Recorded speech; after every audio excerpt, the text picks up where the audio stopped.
우리말로는 배옷이라고도 그러고 또는 자롯이라고도 그러고, 그래서 이게 단식을 할 때는 저 옷을 입죠.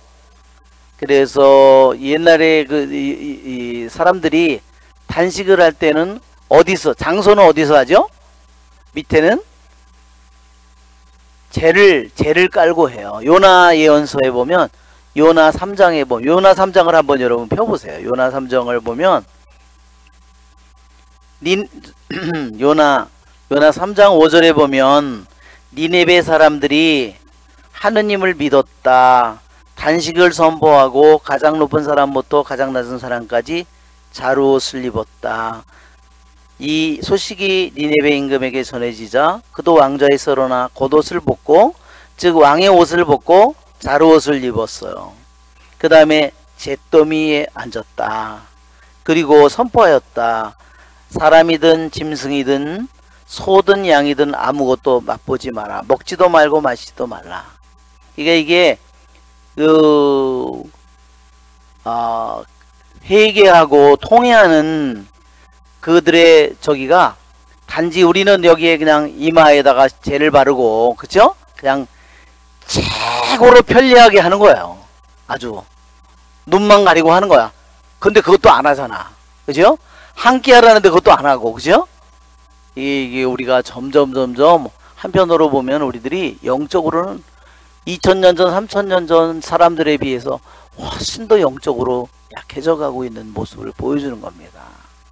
그 사람들은 잿더미에 앉아봐요. 어떻게 돼요? 잿더미는 왜? 내가 나중에 먼지로 돌아갈 거니까 내가 시체라는 뜻이에요. 잿더미에 앉아있는 것은 조금만 움직여봐요. 어떻게 돼? 그 먼지가 뭐 어떻게 해요? 예, 풀풀 날아다니죠. 콧구멍 어떻게 될까요? 예, 먼지로다가 다 눈썹은 어떻게 될까요? 머리칼은 뭐 온통 다 먼지죠. 네, 그게 이제 그들이 그렇게 단식을 한 겁니다. 옷은 베옷을 말하자면 시신에다 입히는 옷과 같은 거죠. 왜냐하면 잘 썩도록 만든 거죠. 그러면서 그들이 단식을 했다는 겁니다. 자,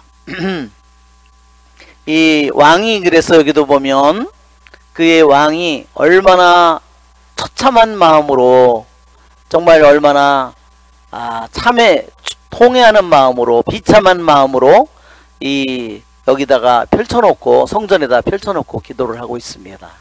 자, 또 다음 이게 안 켜졌나? 켜졌는데.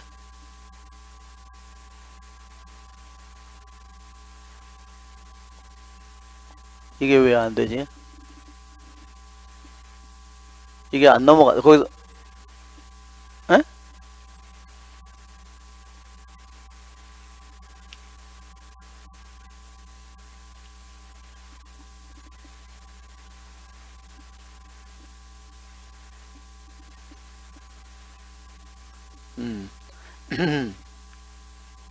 예, 이것도 또 놓고 아시리아 제국에 정말 이 제국에 유다는 요만한 나라예요. 그렇죠? 여기 기껏해야 요만한 나라입니다.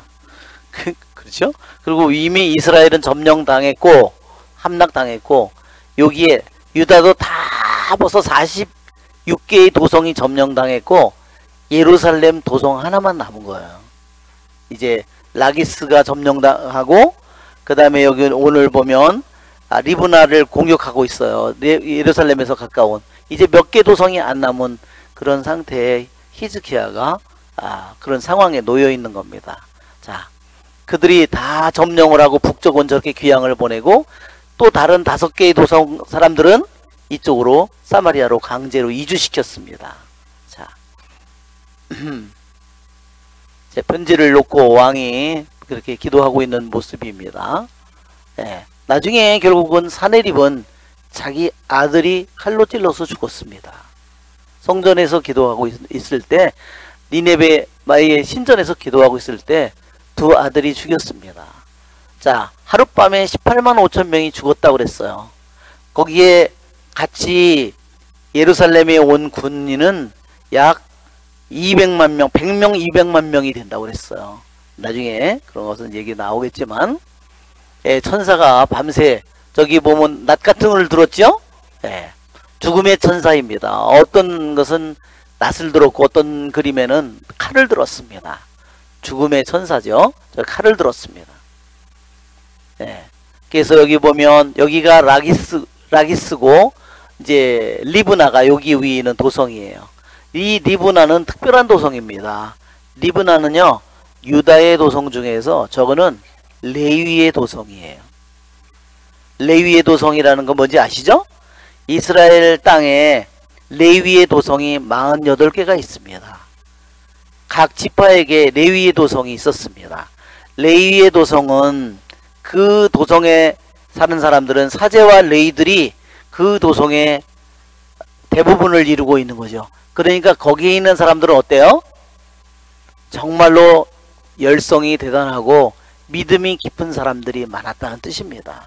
그래서 이 레위의 도성 출신들이요 리브나 출신의 왕 말하자면 그 왕의 어머니 게비라가 2명이나 성경에 등장합니다. 자 이게 보면 또 이렇게 18만 5천 명 죽은 이러한 이야기가 나오고 오늘 티르하카가 나왔는데 티르하카는 뭐냐면 이집트의 남쪽에 있는 에티오피아를 다른 말로 쿠시라고도 쿠시라고 이렇게 얘기합니다. 그래서 여기가 말하자면 에집트라면 여기 이티오피아를 쿠시라고 그럽니다. 이집트하고 에티오피아. 그래서 레바논. 나중에 이게 자 먼저 우리가 1절부터 우리가 하겠습니다. 히즈키야 임금은 그 말을 듣자 제 옷을 찢고 자루옷을 두르고서는 주님의 집으로 들어갔다. 예, 정말 아시리아 이 제국에 에집트까지도 우리 아까 지도에도 나왔지만 이집트까지 점령했죠. 이 거대한 제국을 했는데, 그러니 이 히즈키야 임금은 뭐 유다 도성들도 거의 다 이미 점령된 상태이고, 그리고 말하자면 아시리아 대왕이 말하자면 자기에게 항복을, 자기는 선물을, 히즈키야 임금은 모든 선물을 다 보냈어요. 만일 그렇게 됐으면 국제적인 계약에 의해서 더 이상의 말하자면 침공은 하지 않아야 되는데, 이 아시리아 대왕은 예루살렘을 쳐들어왔어요. 히즈키야 임금은 이러한 아주 나라의 극히 위험한 순간을 맞이해서 그가 이와 같은 고통 속에서 그가 어떻게 행동하는지, 이 히즈키야 왕이 왜 유다의 왕 중에서 가장 훌륭한 왕인지가 이 난국을 통해서, 이 고난을 통해서 드러나게 됩니다. 먼저 자기 옷을 찢은 것은 뭐예요? 예, 그것은 자기의 극도의 슬픔을 얘기하는 겁니다. 옷은 성경에서 말할 때 옷은 존재를 의미합니다. 그래서 자기의 심장을 찢는 아픔을 얘기하는 거예요. 심장이 찢어지는 듯이 아프다 하는 겁니다. 말하자면 마치 자식이 죽었다든지 뭐 사랑하는 사람이 죽었다든지 그와 같은 것을 얘기할 때 옷을 찢는 겁니다. 그 다음에 자루옷을 둘렀다는 거, 그것은 아까도 얘기했죠. 그것은, 자루옷을 두른 것은 하느님 앞에 자신이 이 모든 난국을 처해서, 자기는 유다의 왕이지만 자기 자신의 힘이 너무너무나 미약하고 정말로 너무나 가난한 존재라는 것을, 그것을 하느님 앞에 그러한 한 보잘것없는 인간일 뿐임을 하면서 고백하면서 그가 자루옷을 둘렀습니다. 더 이상 그가 왕으로서가 아니라, 그죠? 왕의 겉옷을 벗었다고 그랬죠? 왕의 겉옷을, 왕의 옷을 벗어버리고 말하자면 이 자루옷을 입었습니다. 그리고 어디게 했냐면 주님의 집으로 들어갔다 그랬습니다. 예, 이것이 정말 이 히즈키야 임금이 어떤 사람인지를 너무너무나 잘 보여줍니다. 만일 히즈키야가 정말로 평화로운 시대에 태어났다면 히즈키야의 이런 모습을 볼 수 없었을 거예요. 정말 그 어떤 자기가 아시리아 대왕에게 맞서면 세상적으로 자기가 만약에 점령당하면 어떤 일을 겪을지 자기는 너무너무 잘 알고 있었어요.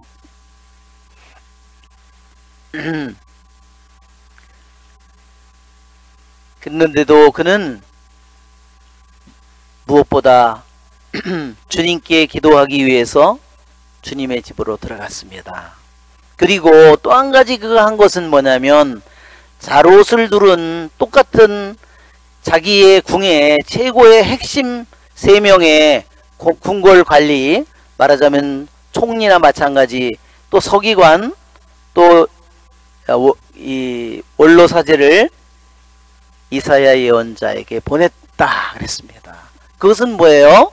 하느님의 말씀을 듣기 위해서 이사야 예언자에게 하느님의 말씀을 청한 겁니다. 정말 우리 히즈키야 임금은 우리 신앙인들이 우리들이 고난의 때에 어떻게 우리들도 걸어가야 되는지를 우리들에게 너무너무나 잘 보여주고 있습니다.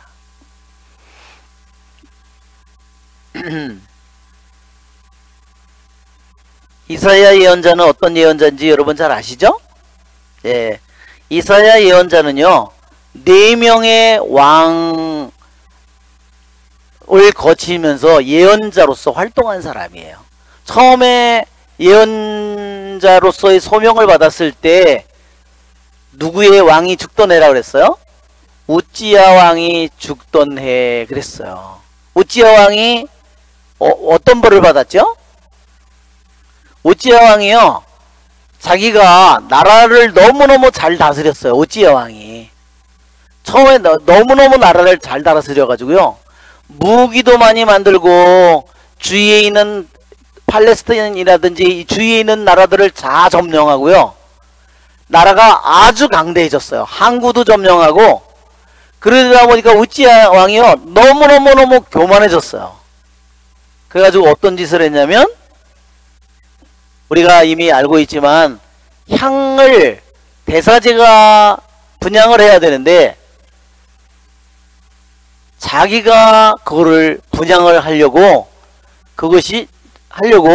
자기가 이 성전을 들어가는 거야.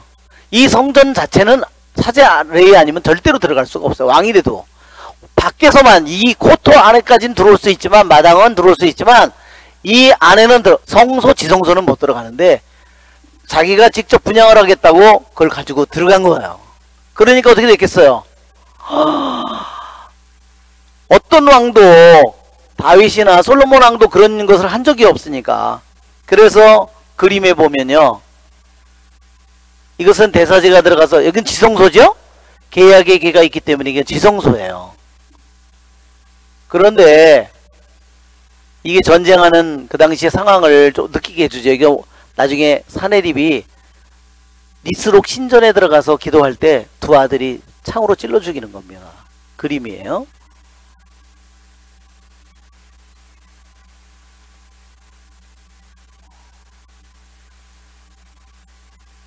귀향을 가는 북이스라엘의 이거는 모습이고, 이거는 에집트의 파라오가 전쟁을 하는 모습입니다. 이건 지난번에 우리 히즈키야 터널은 봤죠? 예, 이게 분향을 하러, 이게 성소고, 성소의 제일 안쪽에 여기가 지성소로 막혀져 있는 이게 커튼이에요. 이거는 문이 아니에요. 저건 완전히 문이 없이 커튼만 되어 있는 거예요. 그런데 저 커튼이 언제 찢어지죠? 예수님이 십자가에 못 박혀 죽으실 때 커튼이 위에서부터 아래로 쫙 찢어집니다. 예. 라기스, 이게 우찌야 왕이 자기가 향을 가지고 직접 들어가 성전에 들어갔다가 성소에 들어가서 지성소로 들어가려고, 이게 우찌야 왕의, 사람들이, 이게 우찌야 왕이 지금 여기에 향로를 들고 있는 겁니다. 이미 나병이 이마에 생긴 거예요. 예.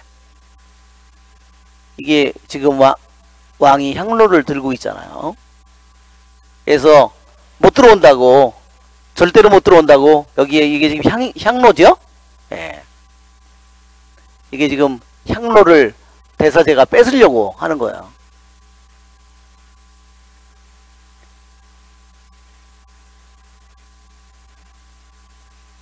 예. 뭐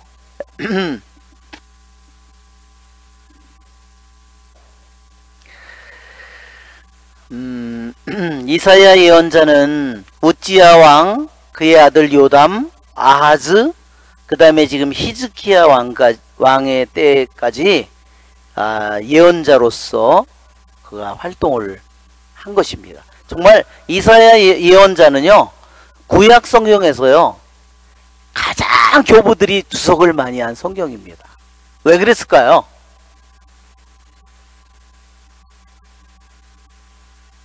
이사야 예언서는요, 예수님의 모습을 야훼의 고난받는 종의 노래라는 이것으로 예수님이 어떤 모습으로 어떻게 죽을 것인가를 정확하게 미리 보여준 예언서입니다. 정말 소름 끼치는 예언서입니다. 그래서 구약 성경에서 교부들이 가장 많이 주의를 한 성경이 이사야 예언서입니다.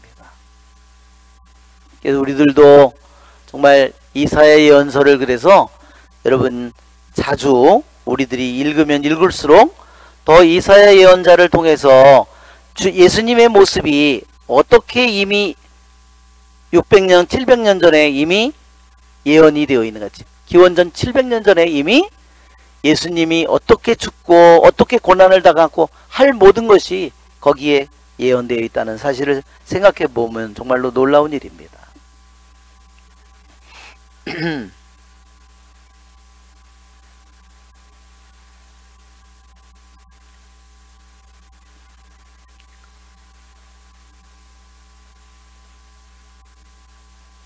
그들이 이사야에게 말하였다. 히스기야 임금님께서 이렇게 말씀하십니다. 이 날은 환난과 징벌과 굴욕의 날이요. 아이들이 태어나려고 하는데 낳을 힘이 없구려. 즉 아이들을 낳으려고 하는데 낳을 힘이 없다는 것은 무엇을 뜻하냐면요.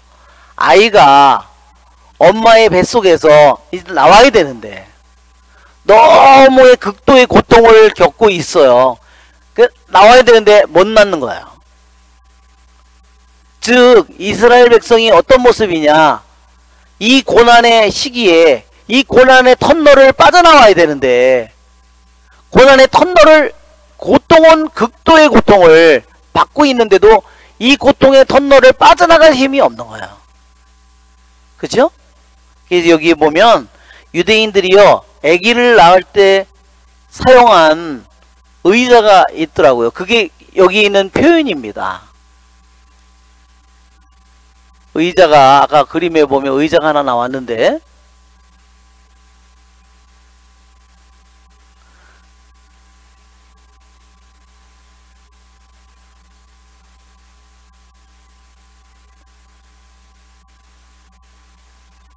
여기 의자가 저거 의자 있죠? 이 의자가 산모가 아기를 낳는, 그리고 산파가 아기를 쉽게 낳을 수 있도록 도와주는, 그러니까 산모가 저렇게 양쪽에 저기 앉아가지고 다리를 이렇게 벌리고 이렇게 그러고서 하는 그러한 의자였대요. 이게 지금 표현이 그 임금이 여기에 히브리어로 미시바라는 이 말이 산모의 산고의 진통 속에 있는 산모가 아기를 낳는 의자에 앉아 그를 몸부림치고 신음하고 있는 그러한 이스라엘의 모습이 그러한 모습이라는 거예요. 그렇죠?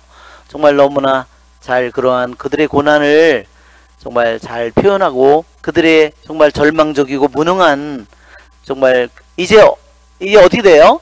산모도 죽고 이제 아기도 죽고 이럴 판국이 됐다 하는 겁니다. 주 그대의 하나님께서 랍사케의 말을 모두 들으셨기를 바라오. 그는 살아계신 하느님을 조롱하려고 그의 주군인 아시리아 임금이 보낸 자요. 주 그대의 하느님께서 들으신 그 말에 벌을 내리시기를 바라오. 그대도 아직 살아남아 있는 이들을 위하여 기도해 주시오. 이것이 왕이 신하들을 보내서 이사야 예언자에게 전한 말이에요. 자, 이 히즈키야 왕의 이 기도를 보면 참으로 놀라운 면이 있어요. 왜 놀랍냐? 첫째로 그들은 먼저 자기들이 살아날 것을 기도하지 않았다는 거예요. 자기들이 살아나는 것보다 뭐가 더 중요해요?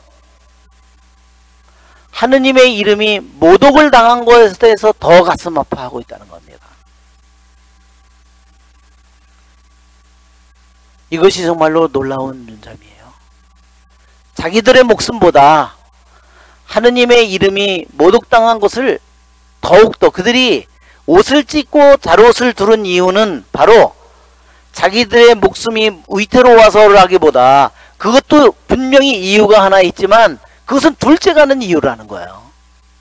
그들이 심장이 찢어지도록 아팠던 것은 자기들이 죽을까봐 하는 것도 분명히 이유지만 첫 번째 이유는 하느님의 이름이 모독을 당했다는 겁니다. 우리가 십계명을 우리가 한번 생각해보면, 십계명에 생각해보면 제1계명서부터 십계명을 생각해보면 1계명, 2계명, 3계명, 4계명, 5계명, 그쵸? 자, 이렇게 생각해보면 그들이 자기 자신의 입장이나 자기 자신의 고통이나 자기 자신의 생명이 목숨이 문제가 아니라 하느님에 대한 하느님을 섬기고 하느님을 흠숭하고 하느님의 이름이 모욕당하는 그것을 자기가 모욕당하는 거, 자기의 목숨을 잃는 것보다 훨씬 더 중대한 일로 생각하고 있다는 겁니다.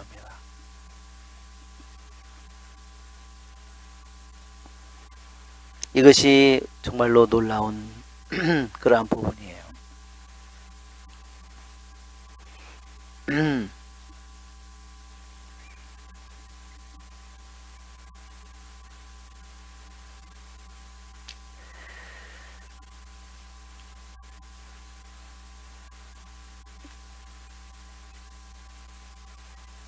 예, 오늘날 우리는 정말 하느님의 이름을, 예수라는 이름을 갖다가 욕으로 쓰는 것이 오늘날 세계의 모습이죠. 예. 사람들이 미국에서도 보면 예수님이라는 이름이요, 욕이에요. 너무 끔찍한 일이 일어났다든지, 너무 정말 수치스러운 입에 담지도 못할 그런 일이 생기면 예수 그렇게 얘기합니다. 지저스 그럽니다. 너무나 소름 끼치는 말이잖아요. 근데 그게 일상처럼 되어 있다는 겁니다. 그렇죠? 그러면 우리는 이러한 것을 생각할 때 하느님의 이름이 이처럼 모독을 당하는 이러한 시대에 우리는 그냥 무감각한 그런 삶을 살아간다는 겁니다. 만약에 나의 엄마 아버지의 이름이 모독을 당한다면 어떨까요?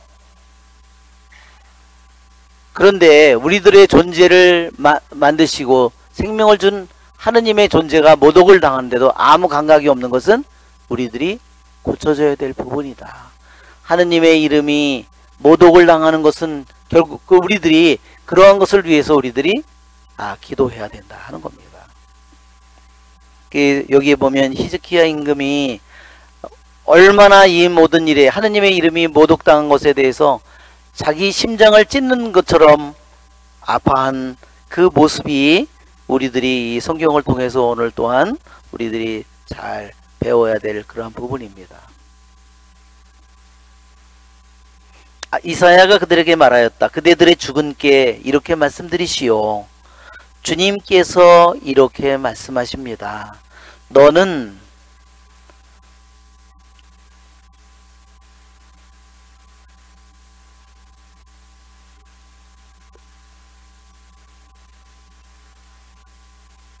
아시리아 임금의 종들이 모욕한 말을 듣고 두려워하지 마라 그랬어요. 그쵸?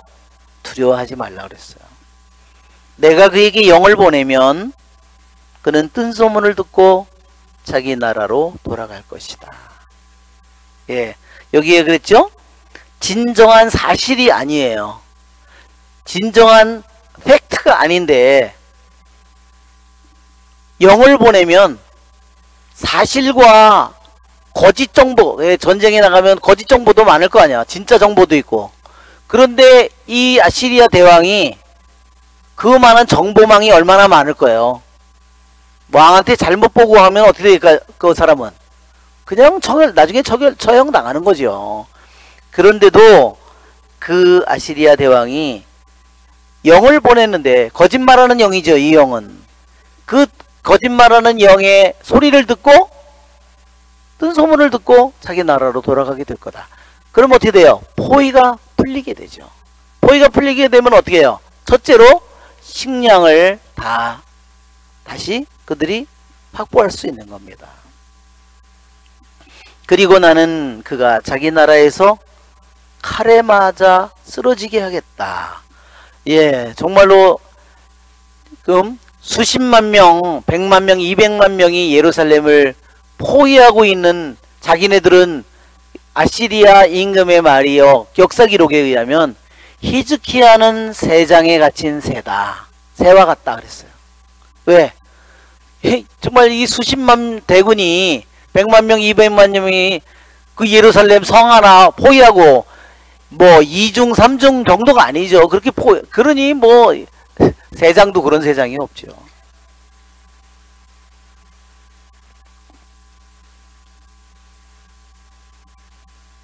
자, 히즈키야 임금은 이 예언의 말씀을 듣고 어땠을까요? 하느님의 말씀이 이루어질 걸 믿었죠? 믿었기 때문에 히즈키야는 웃음 지을 수 있었을 거예요. 그래요. 그렇게 두렵고 떨리다가 정말 이사야 예언자를 통해서 전해진 그 말을 듣고 정말 임금의 마음이 뭐라 그랬어요? 지난번에 이사야서에도 나오는 것처럼 임금의 마음이 숯불처럼 흔들렸다 그랬어요.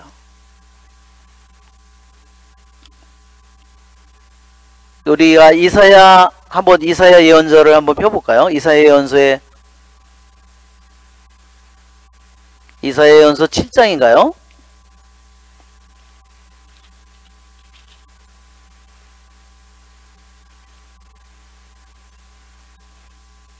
이사야서 7장을 읽어보면 한번 우리가 3절부터 3절을 읽어볼까요? 주님께서 이사야에게 말씀하셨다.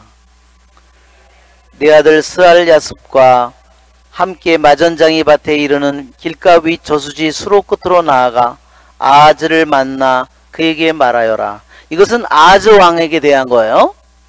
자, 자기 아버지 왕 때 일어난 일이죠. 진정하고 안심하여라. 두려워하지 마라. 르친과 아람 그리고 르마의 아들이 격분을 터뜨린다 하여도 이 둘은 타고 남아 연기만 나는 장자 끄트머리에 지나지 않으니 내 마음이 약해지는 일이 없도록 하여라. 예. 여기 보면 다시 9절에도 보면 7절에 주 하나님께서 이렇게 말씀하셨다. 그런 일은 이루어지지 않으리라. 그렇게 되지 않으리라. 9절 에프라임의 우두머리는 사마리아요. 사마리아의 우두머리는 르말야의 아들이기 때문이다. 내가 믿지 않으면 정녕 서있지 못하리라. 그랬고요. 자, 2절을 한번 읽어보세요. 아람이 에프라임에 진주하였다는 소식이 다윗 왕실에 전해지자 숲의 나무들이 바람 앞에 떨듯 임금의 마음과 백성의 마음이 떨렸다. 예, 이거는 자기 아버지 시대에 일어난 일이에요. 그러니까 사내립의 대군이 쳐들어왔을 때 얼마나 백성과 왕의 마음이 떨렸을까. 정말 사시나무 떨듯 그들이 떨었을 거야. 그런데 놀랍도록 그들이 수도 없이 포위해 있지만 오히려 뜬 소문을 듣고 자기 나라로 돌아갈 거고 그 다음에 오히려 칼에 맞아 쓰러지리라고 했습니다. 랍사케는 돌아가서 리브나를 공격하는 아시리아 임금을 만났다. 지난번에도 우리 랍사케 나왔죠? 랍사케가 배교한 유다인일 가능성이 많다고 그랬죠? 네. 그리고 헌작시종이라고 했어요. 리브나를 공격하는 아시리아 임금을 만났다. 리브나는 아까 무슨 도성이라고 그랬죠? 레위 도성이라고 그랬습니다. 그러니까 점점 이제 아시리아 대군이 말하자면 북쪽에서도 사마리아를 통해서 공격해서 내려오고 그래서 예루살렘을 포위하고 팔레스타인 지역으로 레바논과 이 팔레스타인, 필리스틴 5도성이 있는 지중해변 해변가로 해서 다시 와서 완전히 이 예루살렘 주위에 있는 모든 도성을 하나하나 다 점령해 가고 있는 상태인데 점점 이제 예루살렘도 포위되어 있지만 다른 아시리아 대군이 더욱더 가까이 더 합류하러 다가오고 있는 중입니다. 리브나를 공격하고 있습니다. 그래서 이 리브나는 여호람 왕이 누군지 알죠? 그 아달리아가 그 아합의 왕의 딸인 아달리아가 유다의 왕비가 됐잖아요. 아들이 죽으니까 자기 손주들까지 다 죽여버렸어요. 왜? 자기는 이제 왕비의 자리에서 이제 물러나게 됐고 자기는 그 자리를 유지할 수 없으니까, 그러니까 이제는 손주까지 다 죽이는데, 그래서 나중에 몰래 유모가 감춰가지고, 고모가 감춰서 살아났잖아요. 근데 나중에 어떻게 했어요? 임금님은 신이라고. 왜? 지성소에서 7년 동안 살았으니 신이라는 대신들의 말을 듣고 이제 하느님을 저버리고 많은 이제 거짓 신들을 섬기기 시작했습니다. 그래서 나중에 암살을 당했어요. 여호람 왕이. 이때 여호람 왕의 거기에 반란을 일으킨 사람들이 누구냐? 리브나 도성의 레이 사람들이에요. 왜? 하느님을 저버렸기 때문에. 하느님을 저버린 사람을 왕으로 세워놓으면 안 돼요.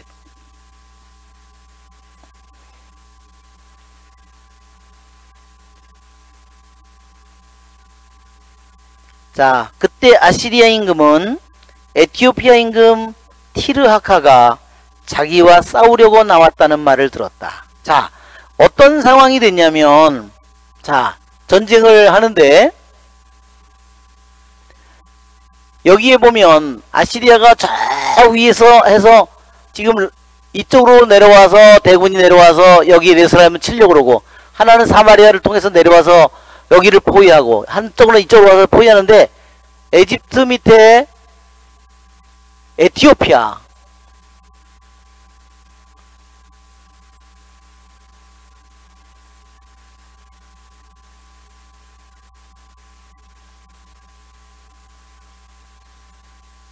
예, 여기 있죠?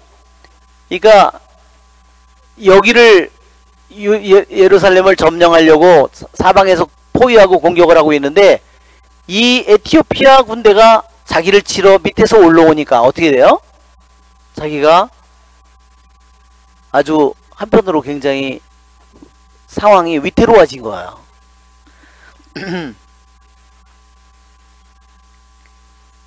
결국 그러나 이 아시리아 임금은 이 이티오피아라고 하는 쿠시 대군을 물리치고 오히려 그 에티오피아의 재산과 이집트의 재산을 다 차지하게 됩니다. 이사야서 45장에 보면 그 예언의 말씀이 있어요. 이사야 45장. 이사야 45장 14절에 보면 아시리아 대군이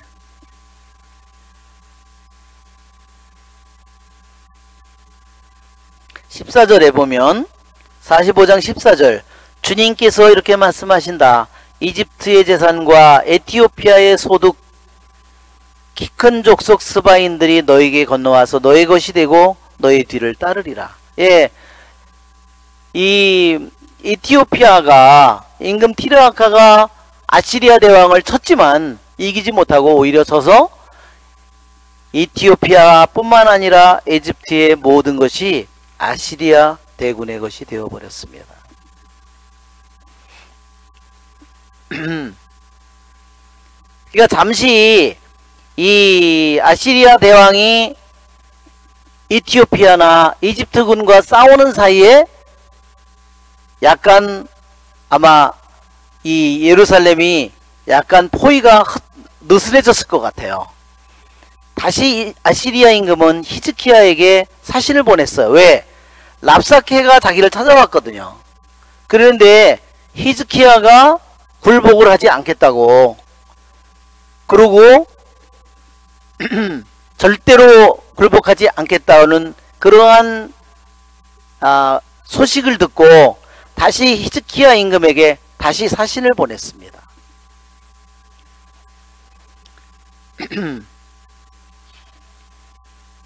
뭐라고 얘기하냐면 이제 여기 보면 아시리아 임금은 다시 히즈키야에게 사신을 보냈다. 그러면서 그 내용이 보면 이렇게 되어 있습니다. 너희는 유다 임금 히즈키야에게 이렇게 말하여라 그랬어요. 이스라엘 유다 백성에게가 아니라 히즈키야에게만 말을 했어요. 그것은 아시리아 대왕의 교만이라고 그랬어요. 이제 유다의 백성들은 거의 다 자기 편이다 이거예요. 그냥 빨리 굴복하면 죽지는 않을 텐데, 그렇기 때문에 너 혼자만 이제 네가 까불고 있다는 뜻이에요. 그래서 다른 백성에겐 말할 필요조차 없고 유다 임금 히즈키야 너한테 말한다. 내가 믿는 너의 하느님이 너를 속이는 일이 없게 하여라. 다른 나라 모든 나라들이 어떻게 전멸되었는지 알지 않느냐. 그런데도 너는 듣지 않았느냐. 너만 구원받을 수 있을 것 같으냐. 고잔, 하란, 레첵, 에덴족 그 민족들의 신이 그들을 구해낼 수 있었더냐. 이렇게 얘기했습니다. 아시리아 대왕은 히즈키야 임금에게 내가 믿는 하느님은 거짓신이라고 말하자면 얘기를 하고 있는 거예요. 자, 이 두 번째 다시 편지를 받고 히즈키야는 어떤 행동을 했을까? 아까도 첫 번째는 어떻게 됐죠? 첫 번째는 옷을 찢고 자루옷을 입고, 그렇죠? 단식을 했겠죠, 물론. 하고 주님 집에 들어가서 기도하고 이사야 예언자에게 신하들을 보내서 하느님의 말씀을 받았습니다. 그런데 다시 랍사케가 다시 왔어요. 그 소식을 들은 히즈키야는 어떻게 했는가? 자, 14절 히즈키야는 사신들의 손에서 편지를 받아 읽었다. 그런 다음 히즈키야는 주님의 집으로 올라가서 그것을 주님 앞에 펼쳐 놓았다. 자, 물론 옷을 찢고 자루옷을 입은 것은 똑같겠지만, 그랬으니까 나와도 구태 여기다 써놨지는 않지만, 그가 다시 편지를 가지고 그 편지를 가지고 주님 집으로 올라갔습니다. 그것을 주님 앞에 펼쳐 놓았다 그랬습니다. 그런데 히브리어로는요 14절에 편지를 받아 읽었다 하는 것은요 복수로 되어 있습니다. 편지를 받아 읽었다는 거 복수로 되어 있는데, 그 다음에 끝에 가서 그런 다음에 히즈키야는 주님의 집으로 올라가서 그것을 할 때는 그것이 편지인데요 복수가 아니라 단수로 되어 있어요. 그러니까 하나는 복수고 편지가 같은 기절에서 하나는 편지들이라고 되어 있고요, 또 하나는 편지라고 되어 있다는 겁니다. 왜 이렇게 표현이 되어 있을까? 분명히 두루마리를 여러 개를 가져왔기 때문에 편지들을 받아서 다 읽었는데, 히즈키야는 그 중에서 주님의 집에 올라가서 그 편지들을 다 펼쳐놓은 것이 아니라 편지를 하나를 펼쳐놓았다, 이런 뜻이에요. 유대인들은요 이 부분을 어떻게 해석하냐면, 히즈키야 왕이 주님 대전에 성전에 들어가서 편지를 펼쳐놨는데요, 어떤 부분을 펼쳐놨느냐? 주님을 모독한 그 부분을 펼쳐놨다. 그 부분 편지만 펼쳐놨다는 거예요. 그래서 단순하는 겁니다. 무슨 말인지 아시겠죠? 예.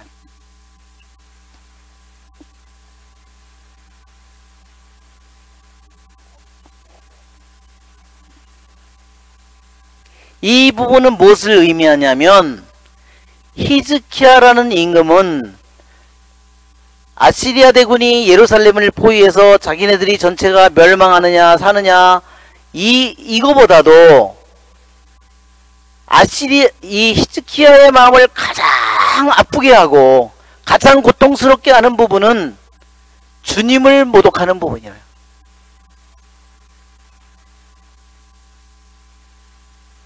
이것이 히즈키야 임금의 영혼의 모습을 보여주는 겁니다. 정말 놀랍죠? 예.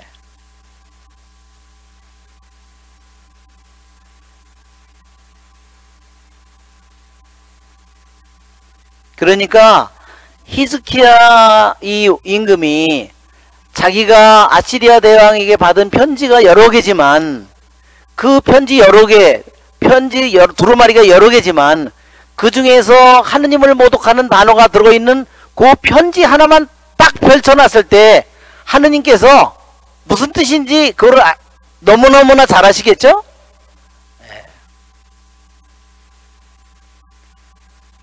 정말 하느님의 마음을 너무너무나 잘 알고 하느님의 마음을 너무너무나 깊이 하느님을 정말로 깊이 사랑하는 아들임을 하느님께서 모를 리가 없습니다. 이것이 그래서 이 히즈키야의 기도가 하느님에게 도달하는 겁니다.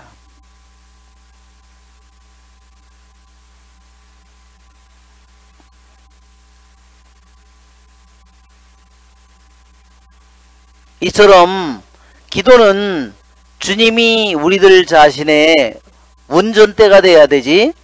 그래서 영어 표현에 그런 말이 있더라고요. 기도는 주님이 우리들의 운전대가 되어야지 주님이 우리들의 스페어 타이어가 되면 안 된다. 내 필요한 일의 해결사가 돼서는 안 된다 이거예요. 그렇죠?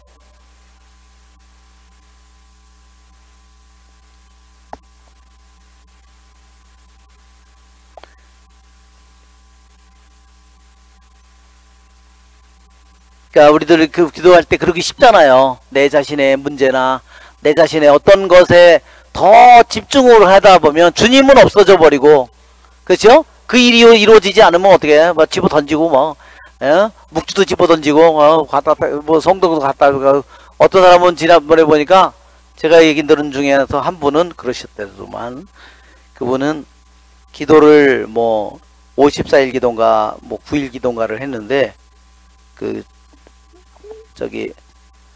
기도를 안 들어주셨대. 그래가지고 집에 갔더니 신자인데 뭐 십자고상도 없고 뭐 성모상도 없고 아무것도 없더래. 그래서 어떻게 된 거냐 그랬더니 장롱을 딱 열더래요. 장롱을 열면서 여기에 계시다고 그러네. 왜 그러냐니까 내가 그렇게 기도했는데 내 기도를 안 들어줬다고. 그래서 자기도 삐져가지고 그거를 장롱 속에다가 자기가 우리는 그렇게 할 수 있어요. 그죠? 그렇지만 하느님이 어떻겠어요. 그죠? 그러니까 우리는 잘못하면 우리는 이렇게 하기가 쉬워요. 그죠? 근데 히즈키야 왕은 어때요? 그 사람은 왜 그랬겠어요? 한번 당신도 한번 당해보시오. 그러고서 아마 거기다가 장롱에다가 캄캄한 데다가 문 쫙 닫아놓고서 그래서 기가 막히죠. 그러나 나중에 그 사람이 회개했대요.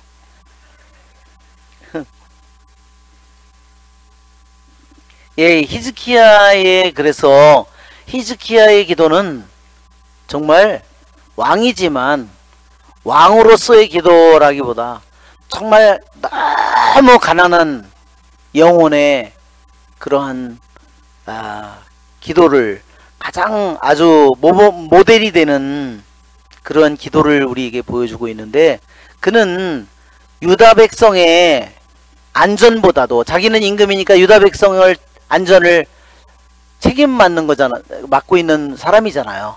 그러나 자기 자신의 목숨보다 자기 나라의 존재보다 유다 백성의 목숨보다 하느님의 영광을, 하느님의 이름을 더 그가 높이는 그 모든 일에 그의 관심이 가 있다는 겁니다. 그것이 히즈키야 왕의, 왜 히즈키야 왕이 가장 놀라운 그리고 유다 왕 중에서 그렇게 훌륭한 왕인지를 보여주는 그러한 대목입니다. 그는 모든 문제를 주님 앞에 펼쳐 놓았습니다. 자기가 그 문제를 가지고 자기가 해결하려고 하는 것이 아니라 그 문제를 주님 앞에 펼쳐 놓았어요. 그렇죠? 주님에게 그 문제를 드린 거예요. 우리들도 사실은 우리들이 믿음이 약할 때는 더 그 문제 때문에 내가 아주 끌탕을 하죠. 그죠? 머리가 완전히 하얗게 셀 정도로다. 그죠? 하면서, 하지만 그 일을 하는 것은 주님한테 맡겨야 되죠.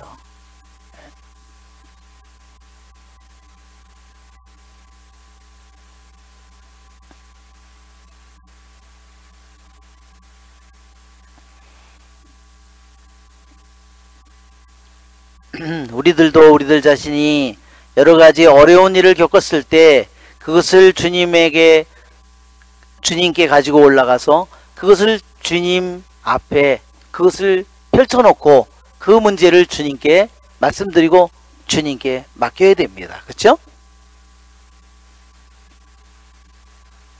그 문제를 내가 혼자 해결하려고 길을 쓰면 어떻게 돼요? 나만 아주 사가버립니다. 나만 사가버려요. 폭삭 늙고 아주 큰일 한번 겪어봐요. 그죠? 아주 폭삭 늙잖아요. 왜? 자기가 그걸 한번 해보려고 그냥 별별 밤 잠을 못 자고, 그쵸? 밤에 잠을 못 자죠? 뭐가 먹히지도 않죠? 그러니 뭐고 하고는 뭐 그냥 몇 년이 폭삭 늙는 거죠. 뭐. 자, 우리 잠시 쉬었다가 우리 두 번째 하겠습니다.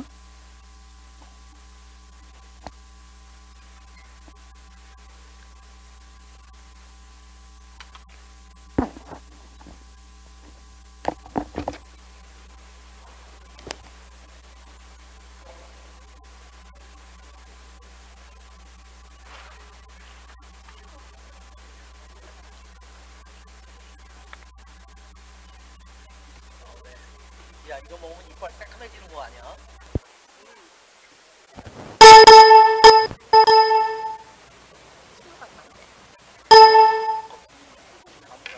야, 이거 또 가는 거.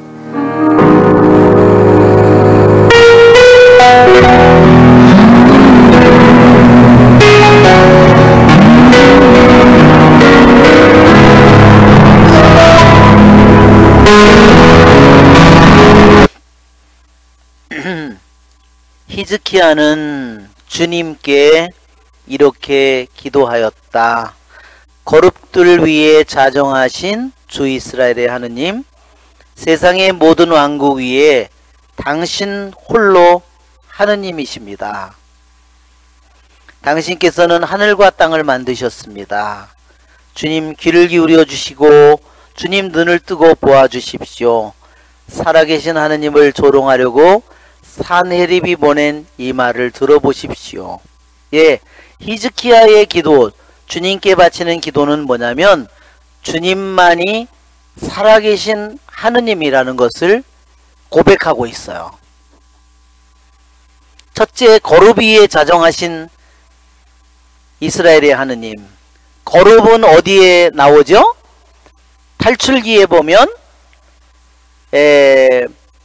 그 계약의 궤 위에 거룹을 두 개가, 계약의 궤 위에 두 개의 거룹을 만들게 하셨어요. 그림에 보면 여기에 지금 계약의 궤가 있잖아요. 안쪽에 이게 성소고 이게 지성소죠. 지성소의 계약의 궤 위에 보면 위에를 이걸 속죄판이라고 그러는데 속죄판 위에 두 거룹이 거기에 있습니다. 자, 그건 전쟁하는, 그랬죠? 저기가 파성추라고 그랬죠?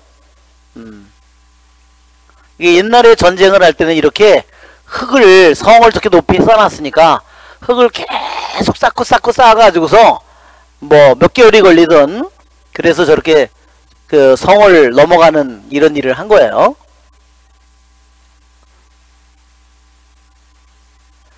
여기 이 안쪽에 여기 있는 것이 지성소고 거기에 여기에 지금 계약의 계 위에 말하자면 이게 지금 거룹이에요. 이게 계약의 궤고 양쪽에 저기 거룹이 이렇게 날개를 펴서 이렇게 둘이 마주보고 있는 것입니다. 그것은 거룹은 뭘까? 이 거룹은 천사이죠. 주님을 모시는 천사입니다.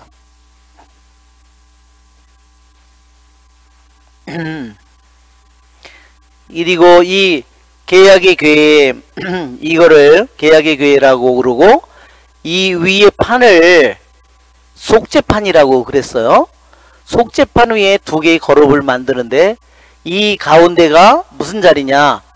하느님의 발이 놓이는 자리다. 즉 하느님의 발판이라고 그랬어요. 하느님이 발이 있을 리가 있어요? 그렇지만 왜 그랬을까? 당신이 거기에 현존하는 곳이라는 것을 우리에게 알리기 위해서 내 발바닥이 놓이는 자리다. 발판이라고 이렇게 얘기했습니다. 즉 이 계약의 궤에 하느님의 이름을 부르는 것은 특히 하느님과 이스라엘 백성의 계약을 우리들에게 상기시켜 줍니다.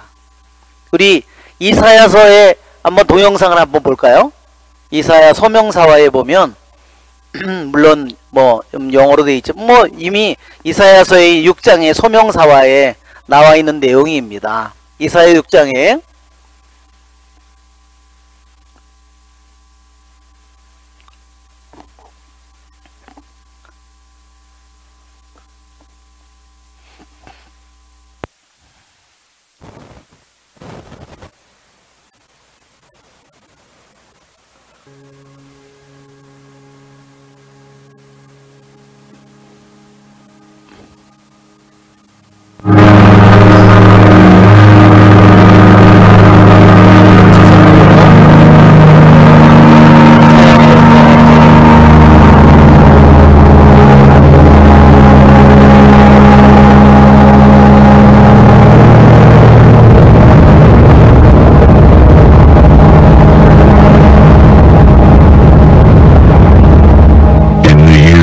King Uzziah died, I saw the Lord sitting on a throne, high and lifted up, and his train filled the temple. Above him stood the seraphim. Each one had 6 wings. With 2 he covered his face, with 2 he covered his feet, with 2 he flew. To another and said, Holy, holy, holy is Yahweh of armies. The whole earth is full of his glory.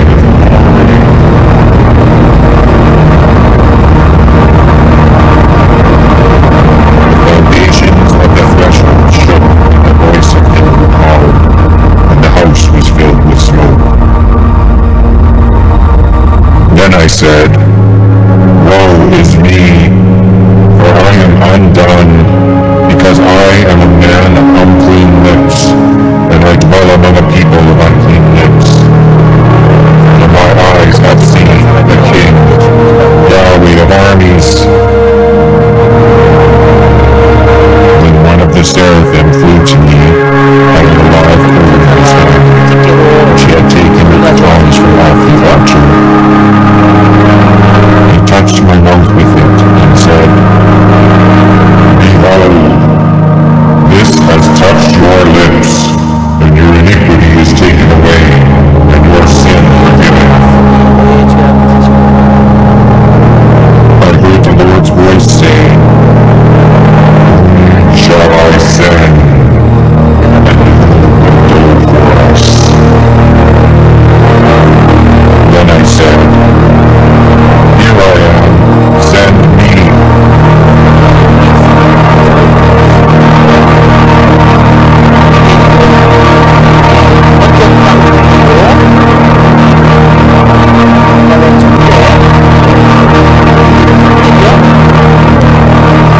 솔로몬 성전에는 촛대가 여러 개 있었습니다. 이 이동 성전이었을 때는요, 촛대가 단 한 가밖에 없었습니다. 메노라가. 그런데 솔로몬 성전이었을 때는 저 메노라가 여러 개였습니다. 자, 거룩 위에 자정하신 주 이스라엘의 하느님, 그것은 솔로몬 성전의 지성소의 모습을 생각하게 하고 탈출기에 이스라엘 백성이 하느님과 맺은 계약을 생각나게 합니다. 또한 이것은 만군의 주님, 모든 것을 다스리시는 하느님, 모든 것 위에 계신 하느님을 우리들에게 얘기해 줍니다. 그래서 이 하느님의 항상 이 저기 보면 여기 빛이 있죠? 이게 바로 하느님의 영광을 가리킵니다. 이 빛이 하느님의 영광이 빛이에요. 이걸 쉐키나라고 그러고 쉐카이나라고도 그러고 하느님의 영광을 가리키는 겁니다. 네.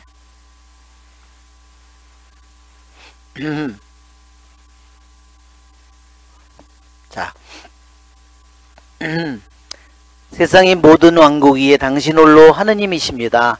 당신께서는 하늘과 땅을 만드셨습니다.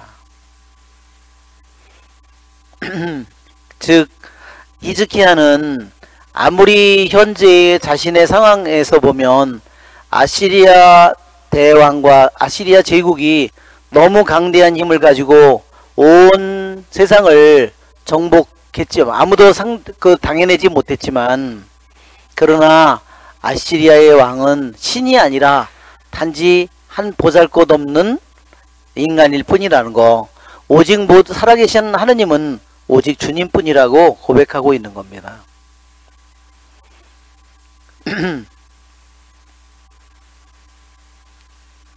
주님, 귀를 기울여 주십시오. 눈을 뜨고 보아 주십시오. 살아계신 하느님을 조롱하려고 산헤립이 보낸 이 말을 들어보십시오. 사실 아시리아 임금들은 민족들과 영토를 황폐하게 하고 그 자기가 정복한 나라들의 신들을 불에 던져버렸습니다. 왜 그럴 수 있었느냐? 그것들은 진짜 신이 아니라 사람 손으로 만든 작품으로서 나무와 돌에 지나지 않기 때문에 그것을 없애버릴 수 있었습니다. 그러나 이제 주 저희 하느님, 부디 저희를 저자의 손에서 구원해 주십시오. 그러면 세상의 모든 왕국이 주님 홀로 하느님이심을 알게 될 것입니다.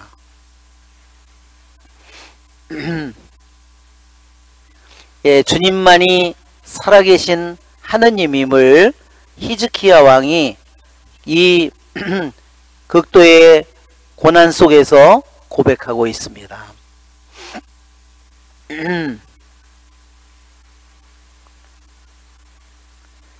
예, 산헤립을 두고 하신 주님의 말씀, 이사야 예언자를 이렇게 두 번째 다시 히즈키야 왕이 주님의 성전 앞에 편지를 펼쳐놓고 주님께 기도한 후에 다시 이사야 예언자를 통해서 하느님께서 말씀을 내리셨습니다. 정말 너무 이 이야기가 정말 왕의 기도와 하느님의 응답과 다시 히즈키야 왕의 기도와 하느님의 응답이 계속해서 교차해서 나오고 있습니다. 그러니까 참 이것이, 그래서 우리가 이게 지금 이 열왕기를 읽는 그러한 우리들에게 너무나 이게 정말 커다란 기쁨인 것 같아요. 아모츠의 아들 이사야가 히즈키야에게 사람을 보내어 말하였다. 주 이스라엘의 하느님께서 이렇게 말씀하십니다. 아시리아 임금 산헤립 때문에 내가 나에게 바친 기도를 내가 들었다. 예, 한번 우리가 아버지, 아까도 한 이사야 7장에 아버지 아하즈에게 하느님의 말씀 내리죠? 네가 굳게 믿지 않으면 굳게 서지 못하리라. 분명히 그들은 타고남은 장자 끄트머리에 불과하다 그랬어요. 그렇지만 하느님의 말씀은 받았지만 어때요? 그 말씀은 갖다 대팽개치고 무슨 짓을 했어요? 아시리아의 뇌물을 바쳐서 거기와 협정을 맺고 그 다음에 어떻게 했어요? 그 다음에 아시리아의 신을 예루살렘에다가 제단을 만들어요. 정말 하느님의 말씀은 똑같은 이사야 예언자를 통해서 말씀을 듣는데, 말씀을 듣는 하느님은 응답을 줬지만 말씀을 받아들이는 태도가 전혀 달라요. 아버지하고 아들왕하고 너무너무나 다릅니다. 주님께서 그를 두고 하신 말씀은 이러합니다. 처녀딸 시온이 너를 경멸한다. 너를 멸시한다. 딸 예루살렘이 내 뒤에서 머리를 흔든다. 예, 어떻게 보면은 정말 세상에서는 전혀 일어날 것 같지 않은 말이죠. 왜 처녀딸이라고 했느냐, 왜 예루살렘을 처녀딸이라고 하느냐면요, 처녀딸이라고 하는 이유는 처녀딸은 굉장히 약한 적이잖아요. 왜 처녀딸이라고 하냐면 이 솔로몬 성전이 세워진 이후에 한 번도 적에게 의해서 점령당하지 않았다는 겁니다. 그래서 처녀딸이라는 이름을, 내가 어마어마한 몇십만의 대군을 데리고 100만 200만 명의 대군을 데리고 내가 예루살렘에 한 번도 정복되지 않은 처녀딸 같은 시온을 네가 점령할, 이까지 꺼져 예루살렘 하나쯤이야 뭐. 그렇지만 처녀딸이 오히려 몇십만 대군 100만 대군을 경멸한다는 거예요. 정말 일어나기 힘든 일이죠.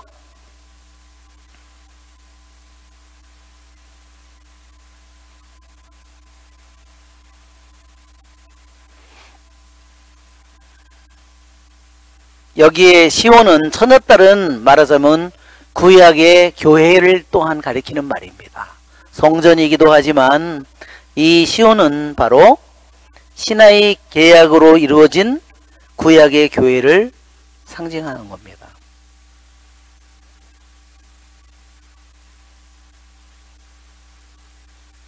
내가 누구를 조롱하고 모욕하였느냐, 내가 누구에게 큰 소리치고 눈을 치켜들었느냐, 바로 이스라엘의 거룩한 분이다. 너는 사신들을 보내어 주님을 조롱하였다. 너는 말하였다. 수많은 병거를 몰아 나는 높은 산들을 오르고 레바논의 막다른 곳까지 다다라 그 큰 향백나무들과 빼어난 방백나무들을 베어버리고 그 정상 끝까지 울창한 숲을까지 나아갔다. 여기 향백은 송백이라고도 번역하고, 이거 여러분 이 향백나무는 일종의 뭐냐면, 여러분 나무 중에 히말라야 시타 있죠? 히말라야 시타, 아까 여기 그림에 나오는 그 눈에 덮인 그 나무들, 예, 이게 말하자면 향백나무고요. 방백나무는 이게 사이프러스 나무예요. 우리 이게 이렇게 저렇게 꼬짝 올라가는데, 저 나무가 조금만 그 습도가 높고 그러면 저렇게 잘 안 되더라고요. 제가 여기 산자락 앞에도 보니까 저 사이프러스 나무가 있는데 아주 미친 년 마냥 뭐 이렇게 무슨 삐삐머리 마냥 이렇게 돼 있어요. 그게 뭐 이유는 내 생각에 종류는 같은 건데도요, 이게 습도가 높으면 그게 삐쭉 이렇게 안 올라가고 저렇게 올라가야 되는데 안 되고 그게 막 지멋대로 이렇게 돼 있더라고 보니까. 그러니까 레바논은 향백 이 나무로 아주 유명했어요. 솔로몬 성전도 이 향백나무로 지었죠. 네.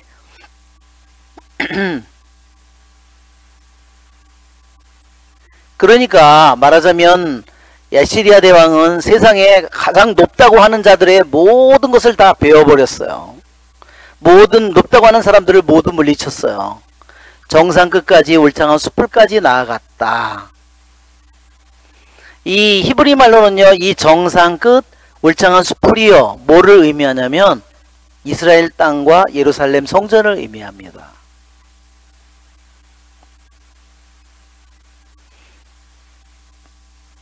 나는 운물을 파서 낯선 물을 마셨으며, 예, 운물을 파서 낯선 물을 마셨다는 표현은 참 희한하죠. 왜 운물을 파서 낯선 물을 이제까지는 그 자리에 운물이 없었는데요. 아무도 운물이 있는지를 몰랐는데 새로 운물을 파가지고요. 거기서 물을 마셨어요.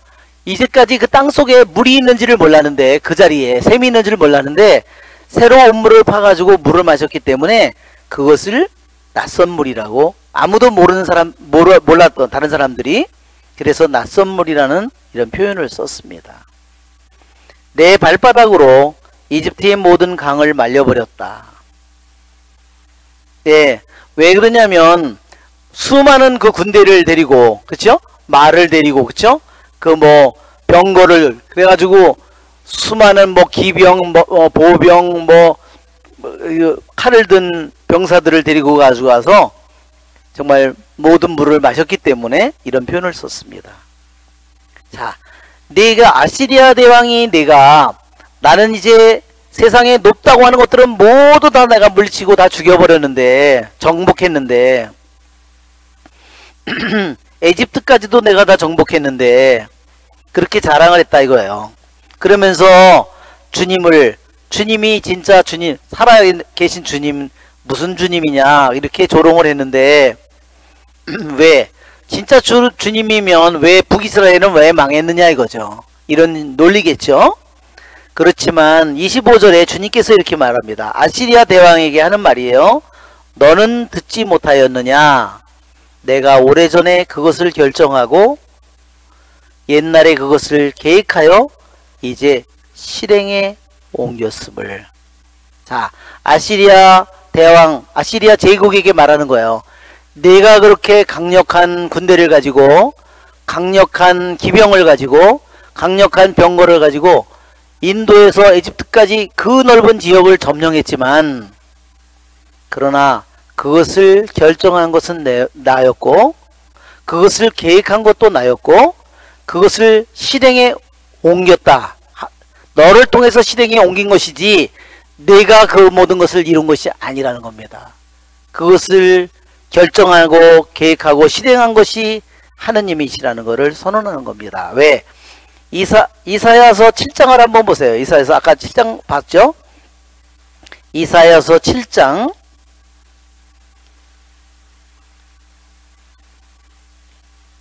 이사야 예언자는 우찌야 왕 때부터 예언자로서 활동했다 그랬죠?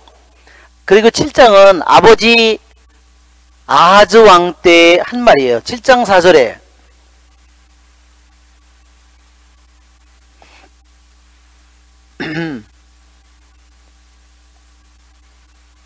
자, 여기도 보면 르친과 아람 그리고 르말리아의 아들이 격분을 터뜨린다 해도 이 둘은 타고나마 연기만 나는 장자 끄트머리에 지나지 않는다. 이제 그들이 연합을 해서 쳐들어왔어요.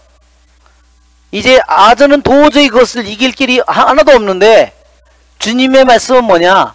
다 타고나면 장자 끄트머리라는 거예요. 이제 금방 불 꺼질 거라는 얘기예요. 걱정 안 해도 된다는 말이에요.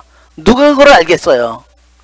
그런데도 아하즈는 왕은 그 말을 받아들이지 못합니다.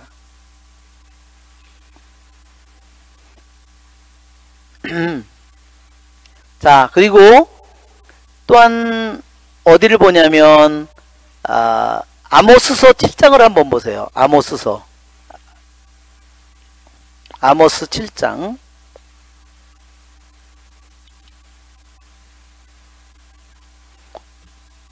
아모스 7장 17절. 이미 아모스 예언자는 북이스라엘에 가서 얘기했어요. 주님께서 이렇게 말씀하신다. 내 아내는 이 성읍에서 창녀가 되고 내 아들 딸들은 칼에 맞아 쓰러지며 내 땅은 청량줄로 재어 나누어지고 너 자신은 부정한 땅에서 죽으리라. 그리고 이스라엘은 제 고향을 떠나 요배를 가리라.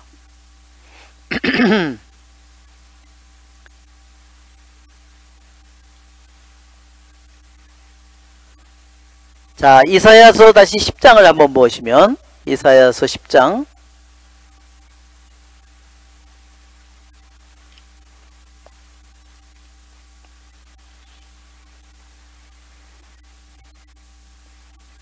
이사야 10장 15절.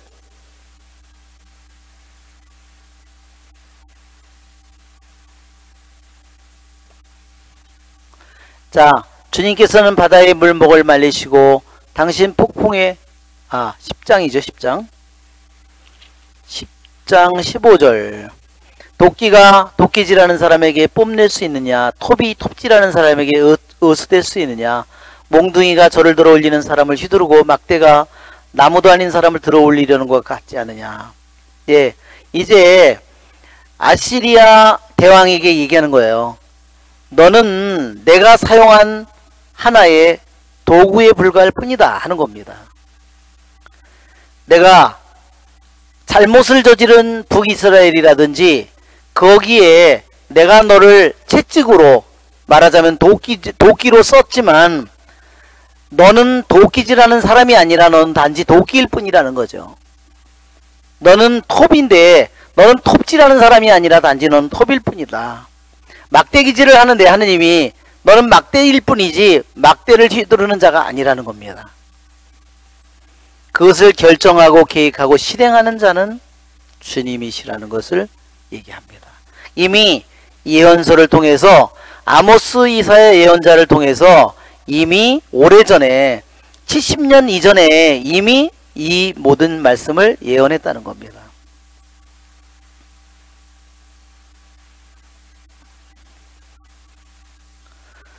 아시리아는 내 분노의 지팡이라고 이사야서에도 그렇게 되어 있습니다. 근데 지팡이가 이제는 오히려 자기가 지팡이가 아니라 자기가 모든 것을 가진 마치도 하느님인 것처럼 행세를 한다는 겁니다.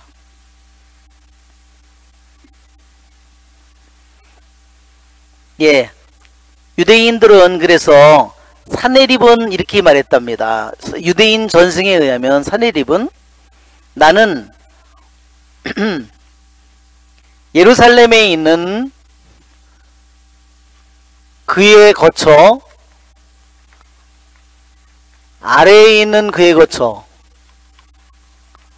아래 그의 거처와 위에 그의 거처, 이 거처는 그의 거처는 그를 누구를 가리키냐면 하느님을 가리키는 말입니다.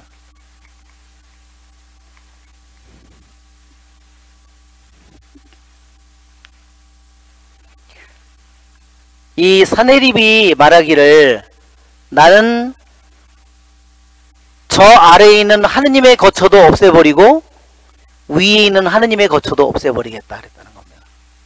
그것은 뭘까요? 위에 있는 하느님의 거처는 무엇을 가리키냐면요, 하느님이 사는 하늘을 가리키는 거예요. 그 아래에 있는 그 거처는 뭘까요? 예루살렘 성전을 가리키는 말이에요. 즉 그래서 그의 뜻은 뭐냐면 내가 예루살렘을 정복하면 예루살렘을 정복해서 파괴 없애버리면 위에 있는 하느님도 없어질 거다 이런 뜻입니다. 이때까지 그렇게 한 거죠.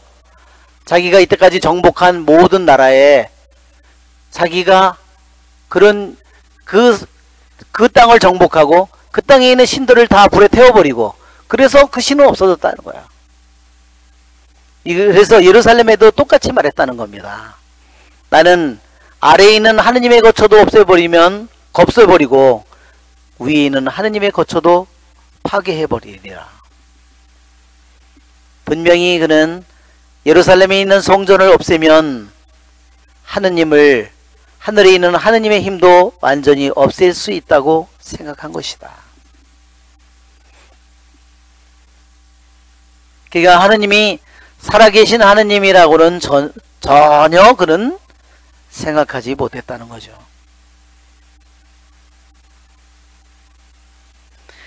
정말 사네립이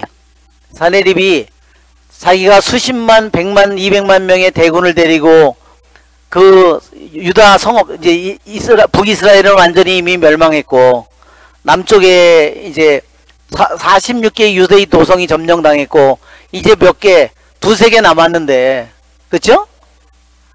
그런데 자기가 18만 5천 명의 자기 병사가 죽고 자기가 자기 나라 돌아가서 칼에 맞아 죽을지를 누가 알았겠어요? 얼마나 기고만장했을 거야, 그죠? 온 세상의 모든 나라가 자기에게 거기에 승리에 취해 있었죠. 그죠? 자, 내가 점령한 나라의 주민들은 기운이 다하여 놀라고 부끄러워하였다.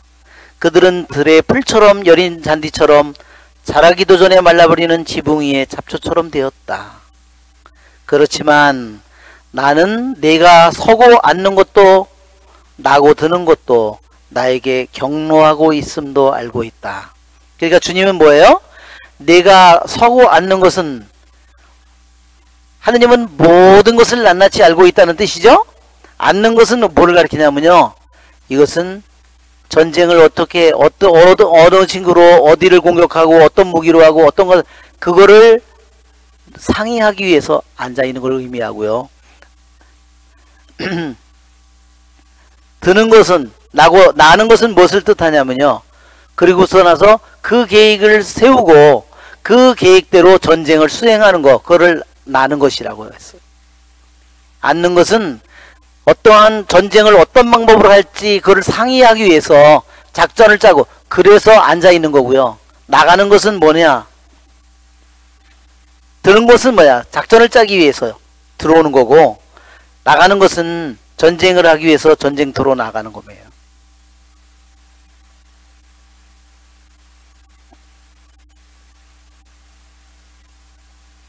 예, 하느님은 그가 어떻게 이 아시리아 대왕이 얼마나 허황된 말을 하고 얼마나 교만한 말을 하고 얼마나 그가 눈을 치뜨고 하는 모든 것을 낱낱이 아시죠?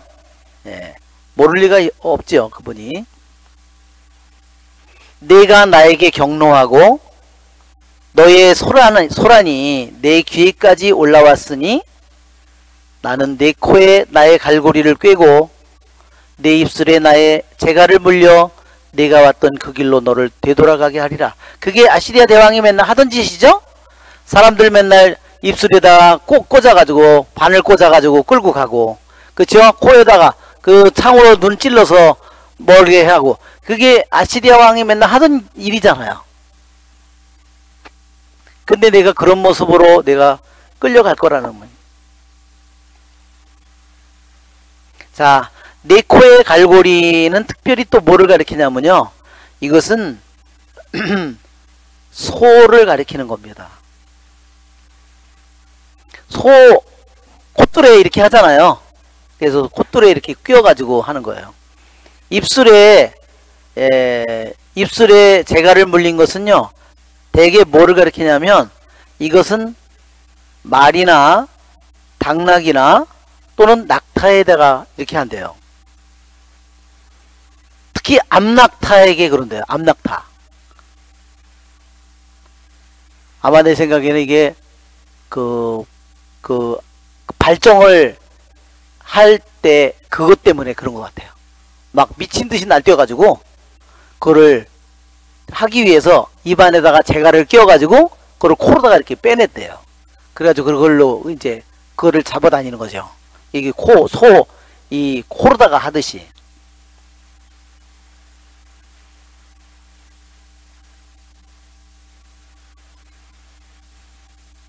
하느님께서는 정말로 어떻게 모든 것을 다 아실까? 이 세상에 50억의 인류가 있으면 50억의 인류의 생각이 동시에 50억의 인류의 생각을 다 아실 수 있는 게 하느님이죠? 그죠? 그게 컴퓨터로는 될까요? 그 순간에 현재 생각이 일어나지고 나서가 아니라 하느님은 생각을 하기도 전에부터 이미 알고 있는 거잖아요. 어떻게 그런 일이 저기 할까요? 지혜서의 말씀에 의하면 하느님은 순수해서 모든 것을 꿰뚫어 본다고 했어요. 그래서 우리가 하느님을 얘기할 때 하느님은 뭐라고 표현하냐면 하느님을 영원 현재라고 이렇게 표현합니다.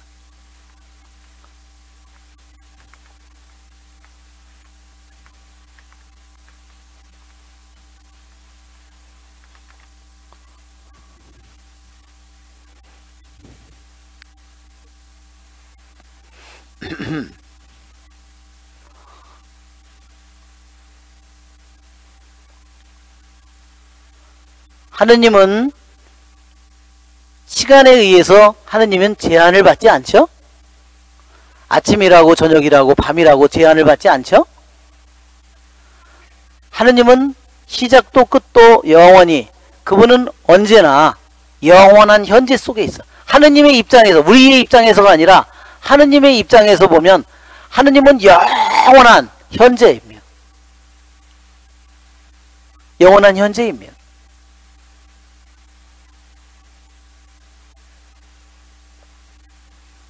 그리고 아무리 장소가 멀고 뭐가 하더라도 그건 어딜까요?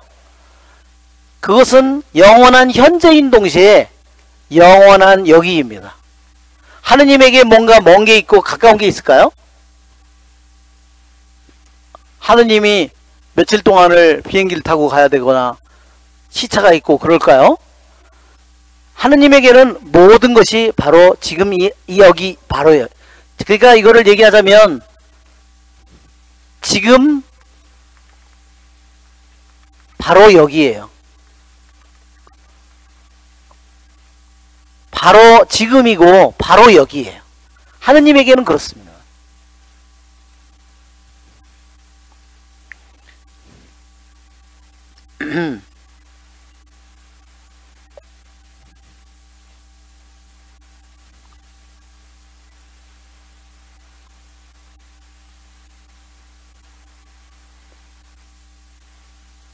이것이 하느님의 영원하심이고 이것이 하느님의 지혜이고 이게 하느님의 거룩하심입니다.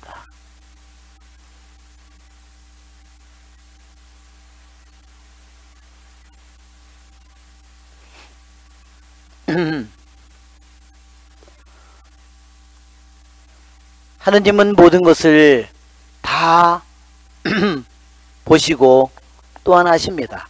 우리가 설명을 하지 않더라도, 그쵸? 네. 우리가 입으로 반드시 기도를 하지 않더라도 그분은 우리들의 속마음 속에 담겨있는 모든 것까지, 우리들의 신음까지, 우리들의 한숨까지 모든 것을 알고 계시고 기도로 받으십니다. 당신에 대한 사랑으로 받으십니다. 그쵸? 네. 그러기에 하느님한테는 우리가 뽀샵을 할 필요도 없고 하느님한테 예쁘게 기도할 때 화장 안 하셔도 되고, 그쵸? 예, 뭐 저기 안 해도 돼요. 그쵸? 예. 사람을 만날 때는 해야 돼요. 예.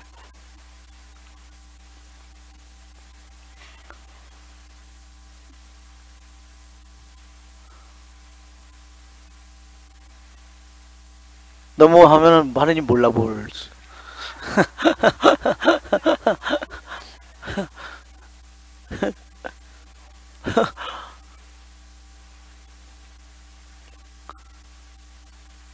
예, 꾸민 것도 알죠. 예, 뽀샵한 것도 아시고 다 그랬지. 예, 정말 우리가 그러한 하느님을 우리가 또한 사랑하도록 우리에게 부르신 우리 주님께 감사드려야 되겠죠. 그쵸? 네, 히즈키야에게 내린 주님의 표징. 예, 인간이기 때문에 왕에게 표징을 주셨습니다. 아버지에게도 표징을 줬죠? 아버지한테 표징을 준다 그랬는데 아버지 뭐라 그랬어요? 아버지 아하즈왕은 뭐라 그랬어요? 나는 주님을 시험하지 않겠습니다. 그러고서 나서 어떻게 했어요? 뇌물을 아시리아 대군에다 갖다 바치고, 예, 자기가 가서 아시리아 대왕 앞에 가서 머리를 조아리고 그 신을 받아들였습니다. 자, 그 아들에게 주님이 절대로 이 예루살렘을 절대로 적에게 침략당하지 않게 주님께서 표징을 줬는데 그들이 살아나리라는 표징은 이겁니다. 너희가 올해에는 떨어진 나달에서 난 곡식을 먹고 내년에는 뿌리지 않고 저절로 난 곡식을 먹으리라. 후년에는 씨를 뿌려서 곡식을 거두고 포도밭을 가꾸어 열매를 먹으리라. 이제 몇 년째가 정상이 되는 거예요? 3년째가요. 제3년째. 지금 올해 너희들이 지금 예루살렘이 완전히 지금 포위되어 있잖아요. 예루살렘이 여기라면 완전히 이들이 이렇게 포위되어서 뭐 수도 없이 많이 예루살렘이 포위되어 있지만 식량은 점점 줄어가고, 그쵸? 예. 그러나 1년, 제1년, 제2년, 제3년, 3년째 되면 너희는 정상으로 농사도 짓고 너희는 씨도 뿌리고 포도도 가꿀 거라 한 거예요. 그러면 올해는 어떻게 되느냐? 떨어진 나달에서 나는 곡식을 포위가 풀릴 거라는 거예요. 포위가 풀리니까, 왜냐면요, 이때 아시리아 대군이 쳐들어온 게 언제냐? 언제 쳐들어왔냐면요, 주빌리는 희년이에요. 대희년. 대희년이 지나고요, 제 11년째 아시리아 대군이 침공해 왔답니다. 유대인의 기록에는 그렇게 나와 있습니다.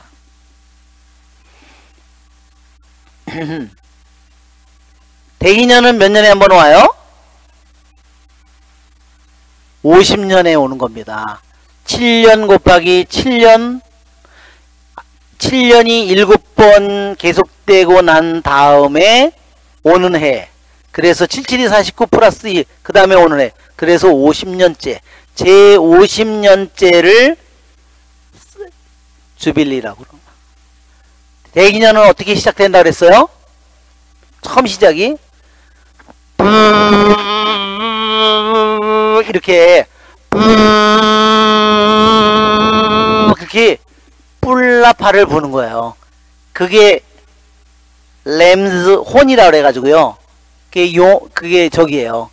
그게 양의 뿔로 만든 나팔이에요. 그 나팔을 불면서 부는 시간부터 대희년의 첫 신간이 시작되는 거예요. 1년 동안은 어떻게 되죠? 빚은 다 없어지고 자기 땅 자기 다시 찾으러 가고 자기 주인 다시 자기가 하고, 그것이 바로 대희년입니다. 대희년이 지난지 제 11년째 되는 해에 파스카 2주 전이었다. 파스카 2주 전이면 몇 월달일까요? 파스카 2주 전이면요, 2주 전이면 약 3월 말이나 이 정도예요. 그러니까 이때 3월 말이나 4월 초인데요, 3월 말이나 3월 말쯤 되겠네. 이때 되면요 아직 보리가 안 익었어요. 밀은 아직도 멀었어요. 그러니까 전쟁에 포위가 된 상태에서 밖에를 못 나가고 식량은 점점 떨어지니까 그런 상황인데, 주님이 내린 표징은 뭐냐? 올해에는 떨어진 나달에서 곡식을 먹고, 예, 이제 보리가 지금 막 이제 커가고 막 연걸어가고 있는데, 조금 있으면 빌 때가 됐는데 보리를 포위가 됐으니까 빌 수 있어요, 없어요? 못 비죠? 그러니까 밖에 있는 주둔군들이 다 보리가 익으니까 보리 잘라 먹었겠죠. 밀이 또 50일 기다리니까 밀이 익으니까 또 밀을 다 잘라 먹었겠죠. 그러니까 뭐 먹었어요? 떨어진 나달에서. 그 해에는 그 얘네들이 다 아시리아 대군이 모든 거 다 잘라 먹었으니까 땅에 떨어진 놈 가지고 이제 먹고 살 거라는 거예요. 그러면 내년에는 어떻게 되죠? 내년에는 뿌리지 않고 저절로 난 곡식, 예, 어떤 건 땅에 떨어진 것 중에서 다시 거기서 싹이 튼 거, 그것을 먹고 후년에서부터는 어떻게 돼요? 예, 그러니까 이 포위가 적어도 어디까지 이루어진 거냐면 파스카 2주 전에 됐고 씨 뿌리는 시간을 놓쳤다는 거예요. 가을에 씨를 뿌리잖아요. 겨울이 오기 전에, 우기가 오기 전에 씨를 뿌리는데 그때까지 계속 포위가 있었으니까 땅에 씨를 뿌리지 못한 거예요. 그쵸? 그때 밖에 나가서 성 밖에 다 나가서 씨를 뿌려야 되는데 포위당해 있는데 어떻게 씨를 뿌리겠어요. 그쵸? 그러니까 적어도 포위가 이때부터 약 1년 가까이 포위가 됐을 것이다 추측이 되는 겁니다. 무슨 소리인지 알겠죠? 이때는 보리 수확도 못하고 밀 수확도 못하고 다시 밀이나 포도를 씨앗도 뿌리지 못하고 이렇게 거의 된 상태에서 이제 그 아시리아 대군이 물러가게 될 거라는 겁니다. 그러니까 3년째, 그러니까 횟수로는 만 1년 가까이 저기 됐지만 실제로는 1년, 제1년, 제2년, 제3년째부터 약 실제로는 내 생각에 약 만 1년 정도 후에 그때부터는 포위가 풀려서 나가서 씨도 뿌리고 곡식도 거두고 포도 열매도 따먹을 수 있게 된 거죠.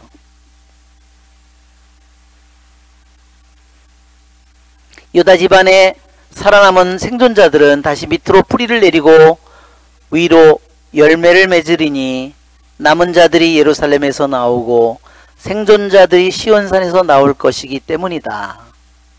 자, 어떻게 만군의 주님의 열정이 이를 이루시리라. 왜 여기 보면요 남은 자들이라는 표현을 씁니다. 31절에 성경에서요 남은 자들이라고 하는 것은요 아주 특별한 사람들을 가리킵니다. 그것은 귀향을 갔다 온 사람들, 그 사람들을 유배 후에 주로 사용하는 말이에요. 근데 이건 유배도 가기 전에 남은 자들이라는 표현을 사용하는데 이것은 어떤 면에서의 남은 자들이냐? 북이스라엘의 10지파가 이미 사라졌다는 겁니다. 그래서 유다는 남은 자들이에요. 12지파 중에서 열은 이미 없어졌다는 거예요. 그런 면에서의 남은 자들을 가리킵니다. 12지파 중에서 살아남은 2지파를 가리키는 말이에요. 여기서는 만군의 주님의 열정이 이를 이루시리라. 주님께서 아시리아 임금을 두고 이렇게 말씀하셨습니다. 그는 이 도성에 들어오지 못한다. 이곳으로 활을 쏘지도 못한다. 방패를 앞세워 접근하지도 못한다. 공격 축대를 쌓지도 못한다. 예, 공격 축대를 쌓으면요 쌓으면 거의 끝난 거예요. 공격 축대가 다 쌓아지면요 그 다음엔 점령당하는 겁니다. 예루살렘의 그 성에 병사가 몇 명이나 있겠어요. 예? 거기에 기껏 해봐야 뭐 10,000명? 그건 어림도 없는. 예. 그러니까 그것도 뭐 먹는 것도 비실비실한 사람이 집 몸도 잘 못 가눌 텐데 무슨 뭐를 들고 싸우겠어요. 여기다가 둘러싸이는 사람은 수십만인데 그쵸? 예, 뭐 공격 축대 싸우면 끝난 거예요 이미. 그런데도 주님께서는 이 도성에 들어오지 못할 것이다. 공격 축대도 쌓지 못할 것이다. 방패병을 앞세워서 접근하지도 못할 것이다. 왜냐면 제일 먼저 앞에 들어오는 사람이요 방패병이에요. 거기서 화살을 쏘거나 불화살을 쏘거나 뭐를 하면은요 그를 방패병이 막으니까 방패병이 항상 제일 선두에 섰다는 겁니다. 자기가 왔던 그 길로 돌아가고 이 도성에는 들어오지 못하리라. 주님의 말씀이다. 나는 이 도성을 보호하여 구원하리니 이는 나 자신 때문이며 나의 종 다윗 때문이다. 자, 자 히즈키야의 기도를 내가 들었다 그렇게 말씀하셨는데 한편으로는 분명히 히즈키야의 기도 때문에도 이루어졌지만 그러나 이 도성을 보호하여 구원하는 것은 무엇 때문이냐? 나 자신 때문이다. 왜 그래요? 거기에 하느님의 이름을 내가 두려고 선택한 자리, 그 예루살렘을 가리키는 거예요. 선택한 자리이기 때문에 나 자신 때문에 이 도성을 보호한다. 또 나의 종 다윗 때문이다. 그것은 뭐죠? 예, 다윗의 후손이 영원히 왕좌에 앉으리라는, 왜? 그것이 바로 메시아가 거기서 나올 것이기 때문에, 즉 이것은 다윗에게 준 메시아가 다윗의 집안에서 나오리라는 그 계약 때문에 이 도성을 보호하고 구원하시겠다고 말씀하셨습니다. 그날 밤 주님의 전사가 나가 아시리아 진영에서 18만 5천 명을 쳤다. 아침에 일어나 보니 그들이 모두 죽어 죽음뿐이었다. 자, 18만 5천 명이라고 그랬는데요.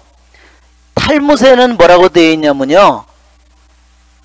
그때 이 예루살렘에 침공을 해서 와서 있던 그 왕자들이 몇 명이었느냐?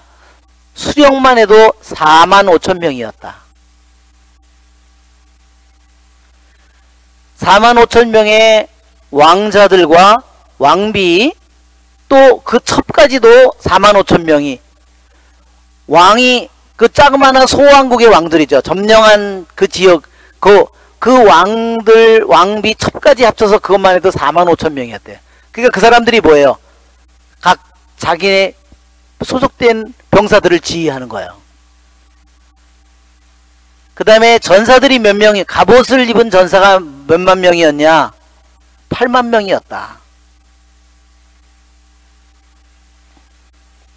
그리고 칼을 들고 싸우는 사람이 몇만 명이었냐? 6만 명이었다.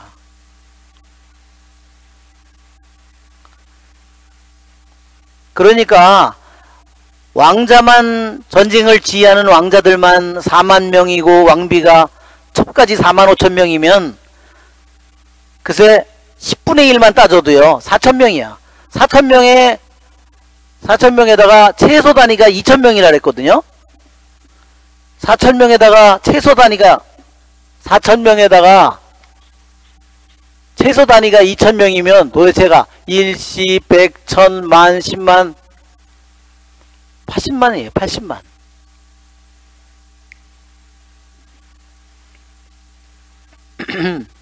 그런데 그 중에 그래서 병사가 말하자면 80만, 한 100만 명 가까이 될 거다. 그 중에서 죽은 사람이 18만 5천 명이었다. 아시리아 임금 사네립은 그곳을 떠나 되돌아가서 니니베에 머물렀다. 사네립은요, 이후에 전쟁을 그 다음에 엄두를 내지 못했답니다. 그 위에 아무 나라도 침공을 하지 못했답니다. 그가 자기의 신 니스록의 신전에서 예배드리고 있을 때 그의 두 아들 그를 칼로 쳐 죽이고 아라랏 땅으로 도망쳤다.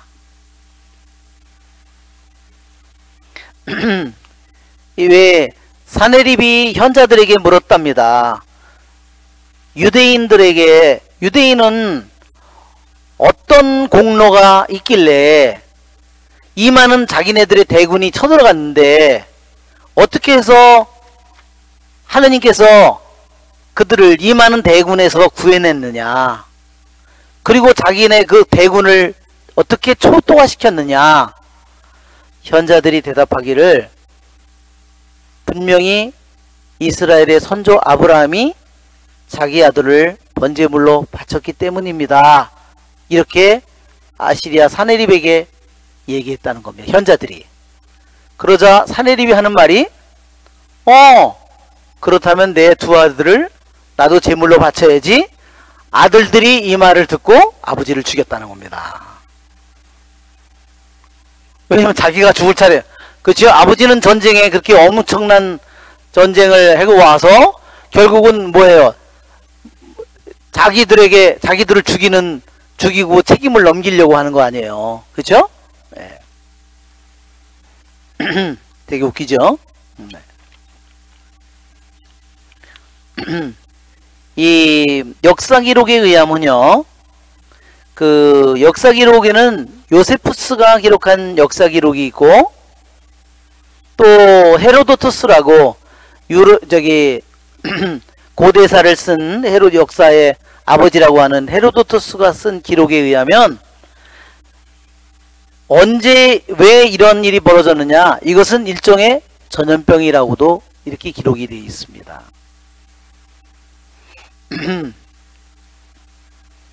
왜 그러냐면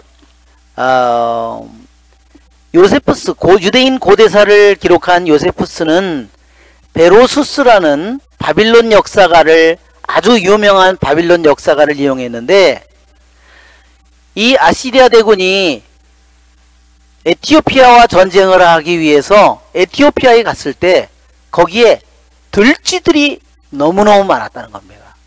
들쥐들이 너무너무 많아가지고요, 자기네들이 활을 쏴야 되는데, 활이 중요한 무기인데요, 활을 뭘로 만들어요? 가죽으로 만들죠?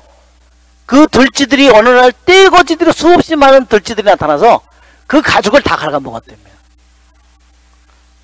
그 전쟁을 할 수 없는 거죠. 또 하나는 뭐냐면 그때 전염병이 옮았다는 겁니다.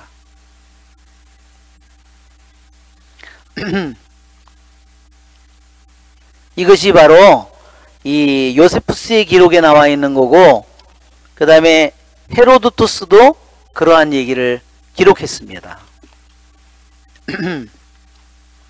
얘가 참